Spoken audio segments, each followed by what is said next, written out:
What's cracking, people? Angelic Mayhem here. So, welcome to Ohm Studio. This is a program that just came out on Steam, I want to say about a week, maybe a week and a half ago. What is this software? Well, at first I thought that it might be just like a regular wave editor or something like that, but actually, this is an audio production software that allows people from around the US and actually around the world to work together to collaborate on music. So how does this work? Well, basically what happens is, let's say that you have a song in your head, okay? And you can sing, but you don't know how to play the piano, and you don't know how to play the trumpet, and you don't know how to play different things, okay? What you can do is you can actually, in your own home, okay, sing the lyrics into a microphone. Then what you would do is you would go into Ohm Studio and you would actually create your own project, okay? Put your audio into your project and then post that project to the public. And you would put in there like little notes that say, for instance, you could put in a little note that says, I need an intro here. It needs to be, 16 measures long, and it should be very peppy and have a little bit of salsa in it. You know what I mean? Or you could say something to the effect of, at this part here, I want to have a guitar break. Or, I want the song to just fade out at the end. You can put all kinds of different notes in the project so that other people around the country, let's say there's a guy out in California and he can play the drums. Or let's say that there's a guy in Iran, right, and he can play the sitar. And all of these people can kind of work together on your project, and then you can finally produce, the piece of music that's kind of in your head, but you can't actually produce it yourself. I think that's a really interesting concept. How this works is basically Ohm Studio, the shell, okay, is free. All right, you can download it now, and you can see, it actually will show you all the different projects that are out there that you can then, work with. There are public projects that you can work on together. Clonable means that you can literally clone a copy to your hard drive and then, work on your own version of these songs. And then, of course, there's My Projects, where, you can have your own private project, so it doesn't have to be out there on the internet. If you want to tweak it until it's perfect, or, maybe just work on something all by yourself, you could actually just do that, and then, put it up if you want to, or not. It also has an exporter, so for instance, when you actually go into the project, you can export it as an OGG file. If you upgrade, like this is the free version, if you upgrade to like the professional version, you can do, really high bit level MP3s and things like that. So, there are different options for you if you're willing to pay, for the full version of the program. But at least for free, you get the opportunity to actually take a look at the thing and see if it's right for you. Also, now here's the other thing. Part of the way that they make money is through actually selling the software, but really all that you get for an upgrade to the software is the ability to put out really nice exported files that you can then give to other people, like MP3s and things like that. You could use them online. But the flip side of that is that it comes with different plugins and things like that. So what you're really paying for if you upgrade to, like, let's say the $99 version of the program is, you get some really nice plugins that allow you to do some interesting things to the audio that you have, to make it sound a little bit different. And I'm not even going to try to discuss all the different things that you can do, because there's actually a lot of them. There's like 9 or 10 different things, and each one has all kinds of different customizable buttons and stuff like that. In addition to that, what they have is actual space in their cloud, okay? And you can actually pay on a monthly basis to leave these things out on the cloud, and so thus you don't have to keep them on your hard drive.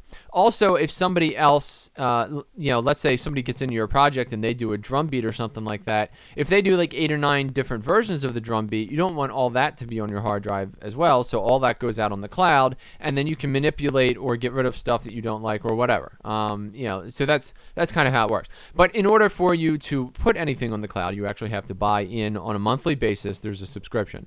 At the time of this, it's $10 per month. If you sign up for multiple months, there's like a small discount. I don't know if that might change in the future or not, but that's what it is right now. So anyway, let me just take you into a project. First of all, at any time, see these little play buttons here? You can listen to any of these projects, okay? And when you click on play,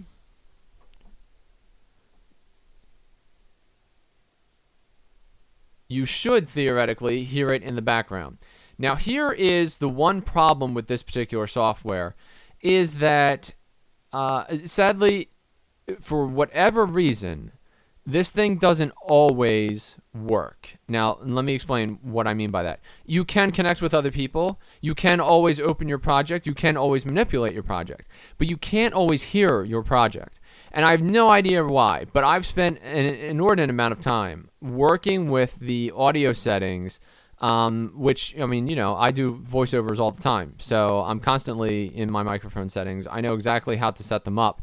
I had them set up the proper way in this, and it was very touch and go. Literally, before I started recording this, I hit play and it would work. Now I hit play and it doesn't work. And I haven't changed any of the audio settings. So I don't know exactly why it is that sometimes things work and sometimes they don't.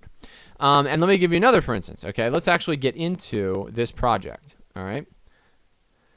So now we're going to load it up. And you can see in the background here, this is the first audio track, and then somebody else added the second audio track as a different instrument. It was a really good song. I'm going to try again just to see if it plays. Oh, you know what I got to do? I got to turn that off. And maybe I have to go to there. All right, so you see, now it's playing. And I haven't changed any of the audio settings. Now it'll only play to there, and then it'll stop. So this was a really cool song that I found out there. Theoretically, if I wanted to do vocals, or if I knew how to do drums, or something like that, I could actually add to this. Of course, I own Fruity Loops, so I could actually also just put down a beat, or do some MIDI stuff, and then put that in the background too. So there's all kinds of different ways that I can contribute to this project, and then send it back to them, or not send it back to them, but it's basically just out there on the clouds. And the next time that the guy who owns this project logs in, he could say, "Oh man, I really like that beat," or "Oh, you suck," and you got to go. But anyway, the reason why I wanted to bring you in here was there are times where certain things, and let me give you an example. The first time I played this song, okay, I really liked it, so I opened up this project. After I played it all the way through, and the needle got down here to 52, okay? It looked exactly like this. Needle was at 52, that's the end of the song. And, like up here, this yellow line was here. So what I did was I hit play again, and nothing happened, all right? The yellow line continued this way as if there was more song. Now, I assure you that there is no more song down here, okay? You can go as far as you want, there's nothing there. So I was like, well, that's odd. And then I hit stop, and I hit play again, and then it didn't move anywhere. So already I'm like, okay. So then I figured, well, maybe it's the yellow line. Maybe you have to physically move it back to the beginning. So then I moved it back to the beginning, and it was here. And this yellow line, by the way, which I figured out later, it was all the way down to the end of the song. So it wasn't like, I was past the clip portion that, it wasn't like that. It was the full thing was yellow. Well, I put it back here, let's say to like 7 or 10 or whatever, and then it jumped immediately to the end of the song and then just stayed there. So the program has like these moments where it just kind of gets wonky, and I don't know exactly what that's all about. But hopefully maybe they can iron that out. Maybe that's something that isn't in the actual Ohm Studio thing, but maybe that's because they ported it to Steam, and maybe there's some sort of interface issue there. But basically, if you're the kind of person who's into producing audio and you want to collaborate with people from all over the world, this may be a really cool program for you. And since it's free, I would highly suggest, just download it, check it out, see if it works for you, and noodle around with it for a little bit. Create like a little mini project and throw some stuff out there to the world and see, who replies, who gets into it with you. But anyway, this has been just a quick video I wanted to show you about Ohm Studio. Thank you for watching this video. And if you enjoyed this video, please click the like button, share it with your friends, or subscribe to my YouTube channel for more content like this in the future. I'm Angelic Mayhem, and I'll see you next time.